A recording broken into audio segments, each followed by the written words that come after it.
Gracias. Bueno, nosotros continuamos. Pompeya es una de las ciudades más visitadas. La fascinación por aquel trágico suceso suscita un continuo turismo. El hechizo nace de la sensación de viajar en el tiempo y de sumergirnos en un pasado que simboliza la unión entre la catástrofe y lo cotidiano. Con las nuevas tecnologías podemos además imaginar aquel infierno.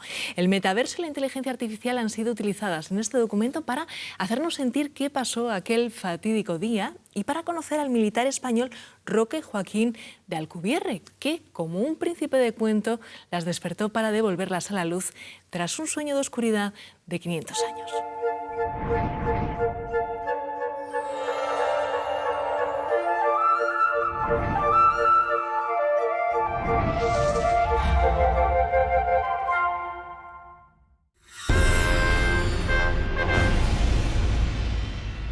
¿Vosotros tenéis alguna duda?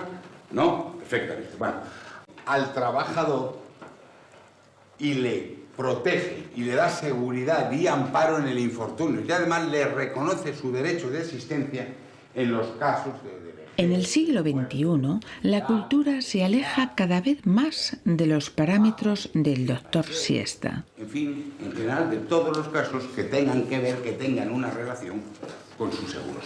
¿Ha quedado todo esto suficientemente claro para vosotros?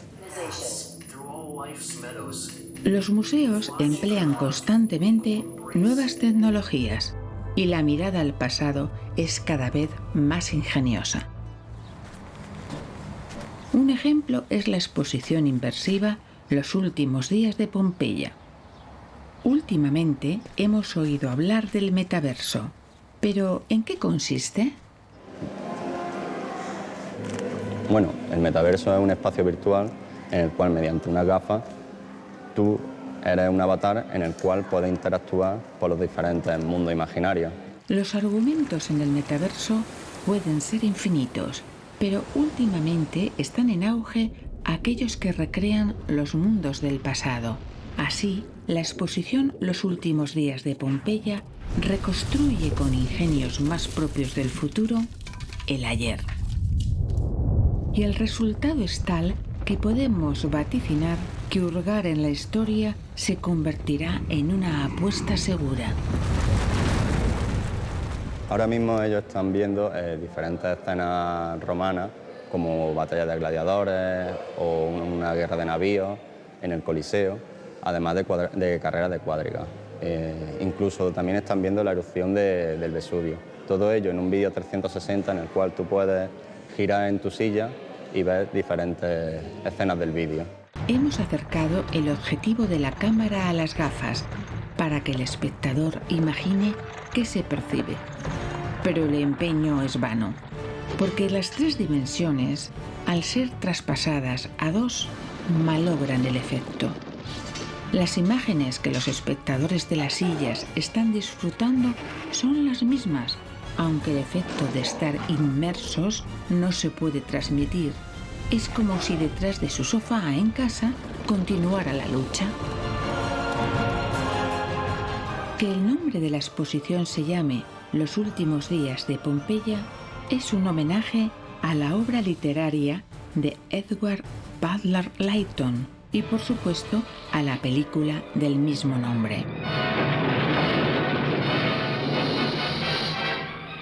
La sala inmersiva permite andar por las ruinas de la ciudad destruida en el año 79 del siglo I. Pero, ¿qué ocurrió en Pompeya en el siglo I? El Vesubio se convirtió la mañana del 24 al 25 de octubre del año 79 en la llegada del Averno. Destrucción, muerte, desolación.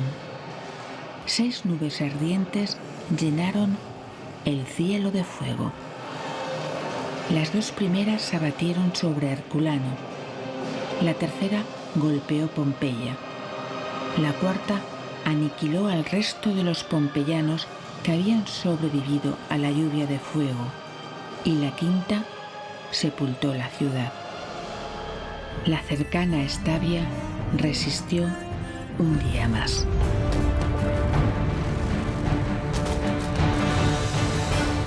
Pero hubo un un testigo del desastre.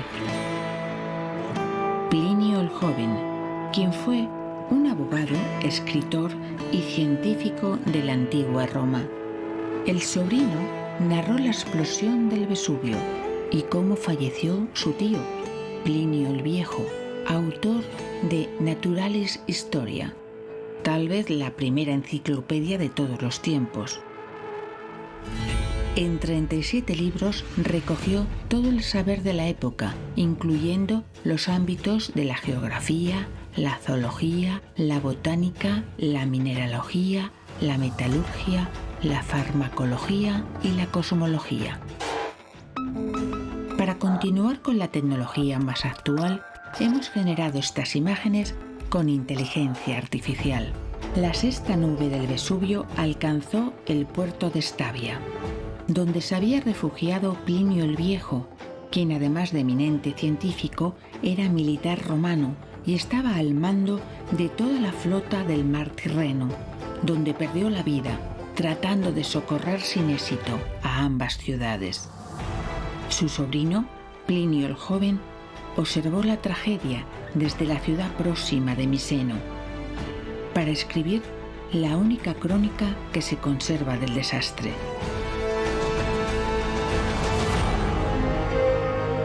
Mi madre me indicó la aparición de una nube de inusitadas grandeza y forma, una negra y horrible nube, rasgada por torcidas y vibrantes sacudidas de fuego. Se abría en largas grietas de fuego, que semejaban relámpagos, pero eran mayores. Cuando se hizo de noche, pero no como una noche nublada y sin luna, sino como una habitación cerrada en la que se hubiera apagado la lámpara, podías oír los lamentos de las mujeres, los llantos de los niños, los gritos de los hombres.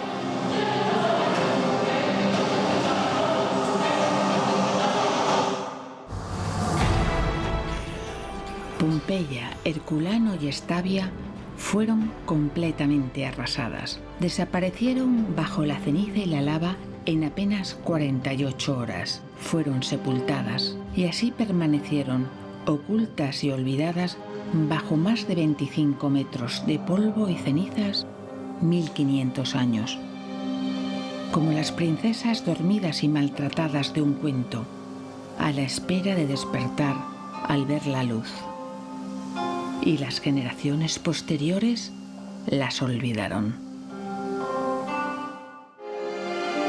Y el tiempo transcurrió. 15 siglos después, Pompeya, Herculano y Stabia fueron despertadas por su particular príncipe azul. Roque Joaquín de Alcubierre era un militar e ingeniero español que en el 1738 se afanaba cerca de Nápoles en construir un palacete para el rey Carlos III de España y Nápoles. Descubrió las ruinas de Herculano y, como buen maño, porfió tercamente para obtener una autorización real que le permitiese rebuscar en la ciudad romana, y la obtuvo. Cuando Carlos de Borbón llega a Nápoles, compra una villa y decide construir un nuevo palacio. Es entonces cuando encarga las obras a unos ingenieros militares españoles, entre ellos estaba Roque Joaquín de Alcubierre, que sabe que en aquella zona se han encontrado algunas esculturas antiguas y convence al rey para que hagan una pequeña exploración. Es así como localizan por primera vez un edificio que piensan que es un templo, pero en realidad es el Teatro de Herculano, en 1738.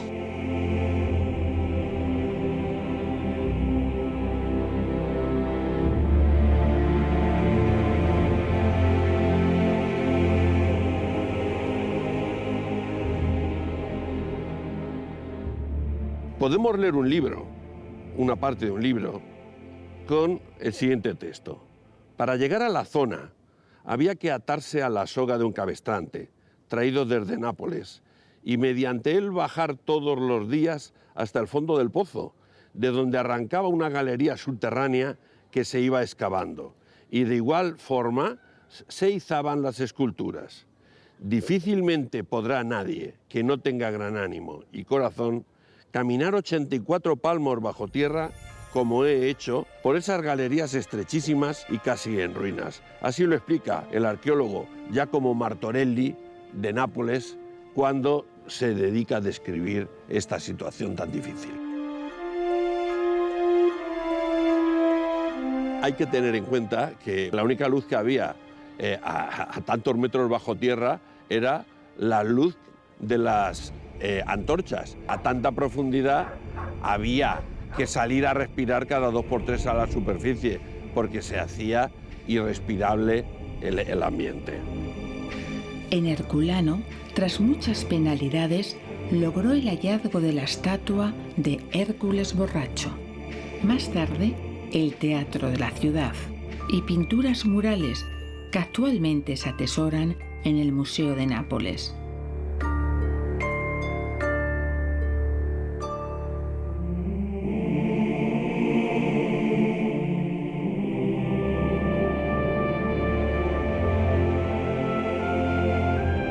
Su tenacidad aragonesa logró vencer las enfermedades y las intrigas de sus enemigos, que provocaron su sustitución en varias ocasiones.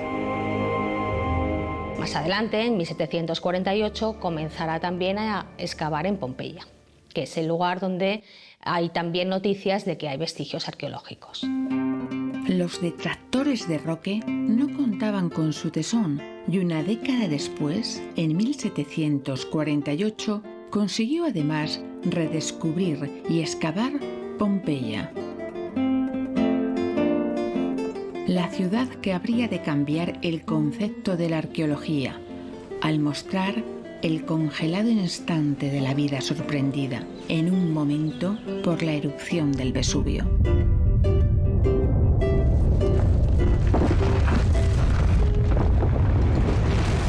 La ciudad de Stabia también fue desenterrada por él. Es por tanto este hombre apenas conocido el verdadero descubridor de las ciudades romanas sepultadas por el Vesubio.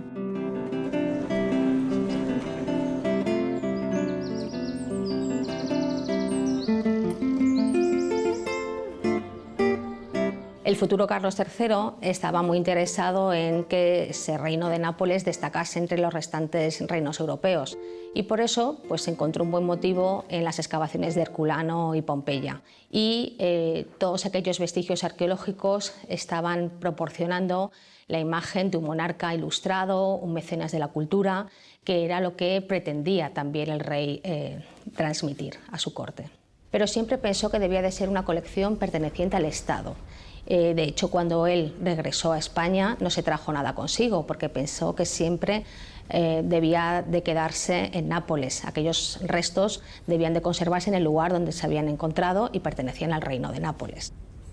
Por fin se tiene una serie de ciudades. Se descubren Pompeya, Herculano y al final comienza realmente unas ganas locas por visitar los restos arqueológicos. Las resonancias del descubrimiento de Pompeya se extendieron a lo largo de 200 años, influyendo en todas las artes. El rey patrocinó una publicación que fueron las Antiquitadi Herculanos Poste y estas Antiquitadi Herculanos se convirtieron en una especie de catálogo para decoradores porque los motivos de las pinturas que aparecían allí recogidos fueron copiados sistemáticamente en palacios de los monarcas, después de la nobleza, y todas esas decoraciones propiamente pompeyanas, que generaron un estilo que se llamaba así, llegaron a todas las grandes mansiones de Europa y por supuesto también a América. Por ejemplo, tenemos a Ulpiano Checa, que fue un pintor muy seducido por el mundo de la antigüedad, que tiene varios cuadros inspirados en el mundo pompeyano, entre ellos un fabuloso cuadro que recoge el último momento, la erupción del Vesubio, que era algo que seducía absolutamente a todos, el momento de la explosión del volcán que había sorprendido, según se decía, a los habitantes de Pompeya y Herculano, destruyendo la ciudad.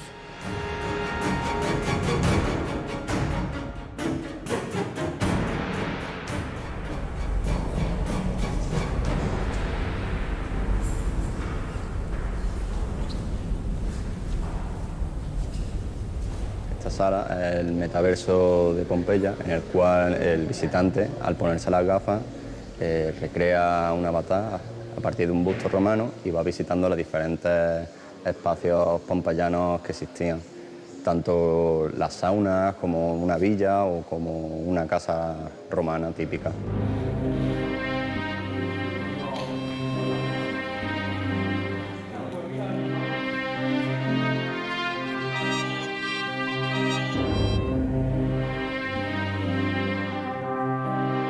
Si nos fijamos en la gran casa de los Betti, recientemente restaurada y una de las principales de toda Pompeya, hay que tener en cuenta que nos vamos a encontrar al lado de la cocina una pequeña habitación con unos frescos que son eróticos, de sexo explícito. Eso es porque precisamente el dominus, el propietario, el romano propietario de cada casa, solía tener una costumbre, y es que por la noche era capaz de llevarse a alguna sirvienta o alguna esclava.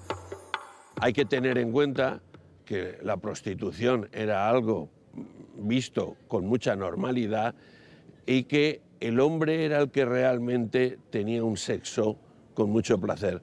La mujer en el matrimonio solo podía tener sexo para dar hijos.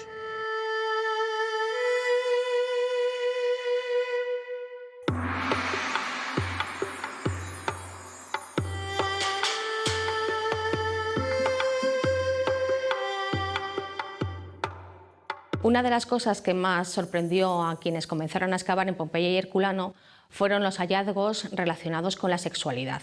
Sobre todo aparecieron muchos falos y todo ello se relacionó con un ambiente de prostitución, corrupción y lujuria, que es uno de los mitos que ha generado Pompeya. Cuando se encontraron con todos estos restos, como el de una escultura del dios Pan copulando con una cabra, muchos falos, las pinturas eróticas del lupanar, decidieron crear una sala especial que fue el gabinete secreto, o también llamado el gabinete de los objetos obscenos, donde se almacenaron todos estos descubrimientos y que estaba cerrado al público, aunque se podía acceder a él con un permiso especial. Y si eras hombre, las mujeres no les estaba permitido acceder a esta sala. Tuvo tantísimo éxito que las solicitudes no dejaban de llegar y el director del museo no daba abasto para conceder esos permisos. Todo se escandalizaba muchísimo y tenemos muchos relatos que así lo manifiestan, pero todos querían verlo.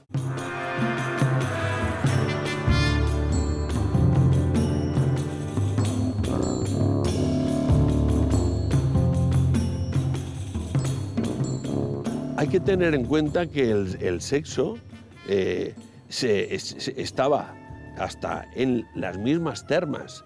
En la parte elevada de las termas, por ejemplo, marinas, en Porta Marina, en Pompeya, hay unas pinturas donde clarísimamente se ven las especialidades de la prostitución que estas meretrices de la ciudad practicaban. Pero también fuera de la ciudad, en el bosque cercano, estaban las lobas, las lupae. Son precisamente este nombre, loba, las que dan lugar a la hora de ilustrar y hacer como más culto el asunto de Rómulo y Remo. Se habla de que la loba capitolina es quien habría amamantado y criado a Rómulo y Remo. Pero en realidad, cuando se habla de la lupa, se refiere a la lupa prostituta, que son las que aullaban como lobas en los bosques de las afueras de las ciudades romanas, de Pompeya también. Por lo tanto, cada vez que aullaban, estaban diciéndole a los clientes: estamos aquí, las lobas. Esas son realmente las lupae, que dan lugar también a que, cuando se habla del burdel más conocido como es el lupanar, lupanar viene también de lupa.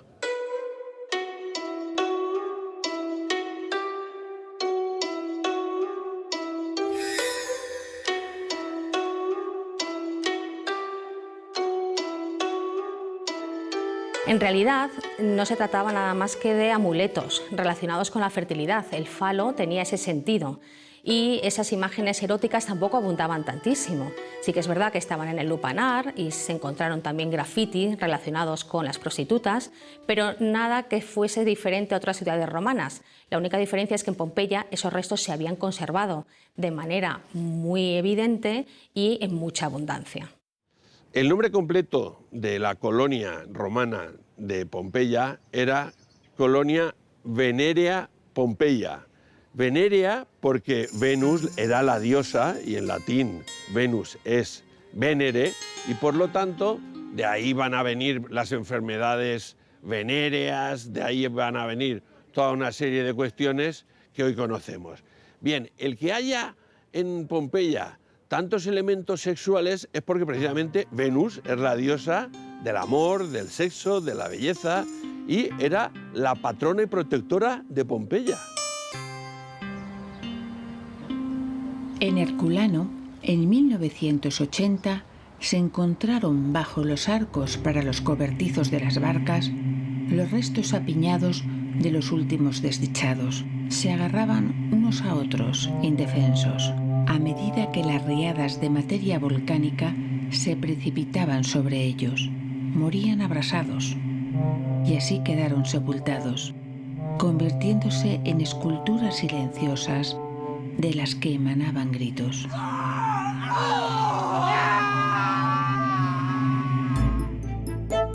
Tres siglos después de su descubrimiento, la fascinación de este trágico suceso suscita un continuo turismo. El hechizo nace de la sensación de viajar en el tiempo, de encontrarnos cara a cara con gente que vivió en la antigüedad.